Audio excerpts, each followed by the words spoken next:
So yesterday I was doing a little self-guided meditation and really just connecting to source and giving my body a lot of love because, like I said in my last video, I'm still going through the process of really accepting my body where it's at and loving my body enough to put in the work and the exercise to get to where I want to be. And I wanted to share with you a couple of tips that have helped me along my journey because I really feel like it could benefit people that are on the same path as me, that are wanting to fully embrace and love themselves at the stage that they are right now. Because I know that in my past, I used to have this mindset of when I look a certain way, then I'll be happy. And it took me probably 3, 4, almost 5 years now to actually really understand that. And it's so true because I remember the first time I came to this island, I was working out with someone who I lived on the community with, and I was just like, I just want to look good for my boyfriend, you know, I just want to be skinny, I just want to be fit. And he was like a god, okay, like perfect face, perfect chiseled everything. So when he said, you have to love yourself the way you are, I'm like, yeah, well, easy for you to say, look at you. And now I understand that I was comparing myself to people, I wasn't thinking I was good enough, and I was not accepting the stage that I'm at. So I wanted to share with you 3 little tips that have helped me along my journey so far, and know that I'm still working on it. I'm still on my way. It's not like I've reached this level of self-love where I'm like, you know what? This is it. This is it. I cannot love myself more because there's never enough self-love, and self-love is the best love. You cannot find self-love in anyone else. They can't give it to you. You have to give it to yourself. And that's really how you experience truly healthy relationships with people, because if you don't love yourself and you're looking for it in someone else, you're going to be very dependent on their love, and then when they leave, which eventually everyone leaves because you are the only you that you've got to the day you leave this body, then you're going to be heartbroken, you're going to be sad, because that's how I used to be. And I'm not saying everyone's like that. I'm just speaking from experience and sharing knowledge that I have come to finally understand over these last several years. So let's get right into it. Also, cute little new top. Isn't it so cute? I love it. It goes down into like a little V. Super cute. I was treating myself to a couple new pairs of clothes because I got my first check from YouTube, which I'm actually using to detour. I'm not going back to Canada. I have a surprise for you guys as to where I'm going, but that's for another video. The first thing, which I just touched on, is accepting yourself where you are. It is so important to love your body in the stage that it's in right now, no matter where you are. If you're wanting to make improvements to your body, if you're wanting to lose weight, if you're wanting to get healthy and get fit, that's amazing. I'm so happy that you're wanting to take that step, but do not hold guilt, shame, or blame for your past actions. Accept where you are right now and move forward from that. Accept that maybe you've made choices that doesn't serve you, and now, from this moment forward, and every moment forward, decide to make choices that do serve you. One other thing that I had a really hard time not doing was comparing myself to other people, because I was surrounded by a lot of my friends who were very naturally skinny. They could eat whatever they wanted, they could go out and party and go out and do all this stuff, and they would still look amazing. And if I ate like a donut, I feel like I would gain like 2 pounds. So I'm honestly blessed at this point that I didn't have an amazing metabolism that allowed me to party and eat like crap, because I would have followed that lifestyle very easily. It was a huge temptation for me back in the day. So really, I am thankful that I've always had to be kind of health conscious, and I've had the experiences I did, because it has made me more mindful of what I'm putting in my body. Because now I've come to a point where I don't really want to eat something just because it tastes good. I want to eat something because it tastes good and makes me feel good. So it's so important not to compare yourself to others, because there's over 7 billion of us on this planet, and if we were to do that, we would be brokenhearted constantly, because there's always going to be beautiful goddesses and gods on this planet. That's just the way that it is.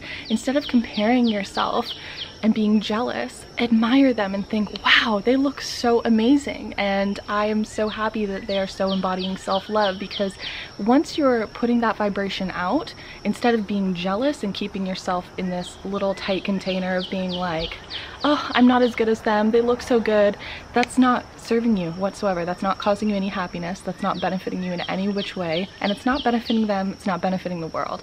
If you were to look at them and just simply admire them, not be jealous of them, just simply admire them and move along with your day, and realize that you are a divine goddess or a god, and we're all from the same source. We're just in different bodies. Just let that go. Let the comparing go, because it's not going to do you any good. I know that I struggled for years being like, oh, she's so skinny, she's prettier than me, she has clearer skin than me.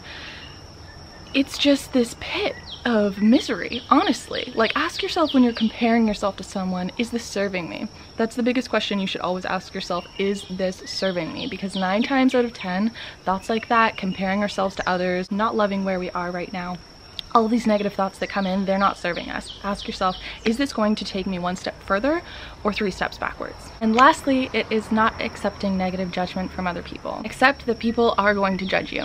That's just the way that it is. That's the way that our society works. People are going to judge you. People may talk about you. People may say things to you that are not positive. The only way they can affect you is if you choose to let them affect you. We choose and accept the love that we think we deserve. If someone comes up to you and says, you're ugly, you're this and that, are you going to accept that? Because if you are, what happens is that agreement that they're making and they're giving to you, you're accepting. Therefore, you're allowing that to become a part of your life. You're like, you know what, you're right, I am ugly, or I am fat. And then you have that in your head and you're letting that seed be planted and come to life. Only allow seeds to be planted in your mind that you'd love to see manifest in your physical reality. So I know that as a teenager, I got a lot of hate because of the way that I was. I was very ego-driven. The way that I acted was very out of line. I do agree with that. Although I did get a lot of hate and I did accept it. I did accept it. Sticks and stones may break my bones, but words will never hurt me. That saying always stuck with me. I know that's so cliche and so something you've heard a million times before, but it's so true. Only accept the things that you want to come to life in your life. You know, accept the love that you think you deserve and accept that only in the purest form. Accept those positive comments that people give you. I know that when people used to compliment me, I'd go, oh no, you know, no this and that. And now it's just like, thank you so much. So when someone says something negative to you, just imagine yourself in this orb of white light and nothing except love comes in and out of it. So even if someone says something to you, it's like a bullet that instantly repels off of that beautiful white light, because you are a divine being full of love and full of light, and I see so much potential in you, and I don't even have to know you. I know that each and every person watching this is an amazing light being, and I encourage you to get on that path of really acknowledging that. And if you're at that point where you're like, yeah, I'm freaking awesome, I love myself, I am so happy for you. And if you're wanting to get on that path, then jump on it. It's going to take practice. You're not going to be able to flip this switch overnight if you've been practicing self-hatred and negativity for a huge portion of your life like I did. I know that that is deeply ingrained in me and programmed in me, and it's going to take time to deprogram that. Although I have come a huge way in the last 4 years especially, so I highly encourage you to practice self-love daily, and I'm going to do a separate video on little tips for daily self-love practices and positive affirmations. It doesn't have to do just with weight loss, just self-love. Self-love. If you're wanting to lose weight, this is awesome. Even if you're not wanting to lose weight, this is awesome too. It can go each and every way. So I'm really excited to make that video for you because I'm super inspired to help others really regain that love for themselves that we had at birth, but we allowed to be taken from us, from other people and society around us that told us we weren't good enough. We are good enough. We do not have to look a certain way to be good enough. But I do encourage you to love yourself enough to give your body good nourishment and good nutrition and exercise, but most importantly, love. Because if you're going to the gym and you're working out and you're eating great, that's awesome. But if you're coming home and you're hating yourself and you're looking in the mirror so dissatisfied, that's a huge part of it. You have to have a healthy mind in order to have a truly healthy body. And I am working on it, you know, I'm working on it and I'm getting there, and I want to get there with you guys, and I want to bring you guys along that journey with me. And for anyone who's wanting to hop on that, I want you to come and tag along and jump on this self-love train and come with me and experience true love at its fullest degree, because I am just wanting to live a life of love. Love for myself and love for everyone around me. So that was my little video for today, and I hope these tips helped you. And if you have any suggestions on self-love tips or practices that you like to do daily, please comment them down below. I would love to see what your daily love self practices are. So I love you guys so much. I've got to go. I have work soon. I actually just got back from like a 45-minute bike ride. I did my positive affirmations, my 10 things that I'm grateful for, and made this video. So I'm gonna go make a smoothie and then go to work, and then I'm going to the beach and connecting with this really cool guy that I met an ecstatic dance, and we're gonna do some body painting, and then there's an ecstatic dance again tonight. And I'm excited because the place that I'm going, I haven't been in like 3 months. I always dance in the morning, which is awesome, it's fun, but this one's at night, so it's gonna be a little groovy. I'll see you guys soon. Mwah.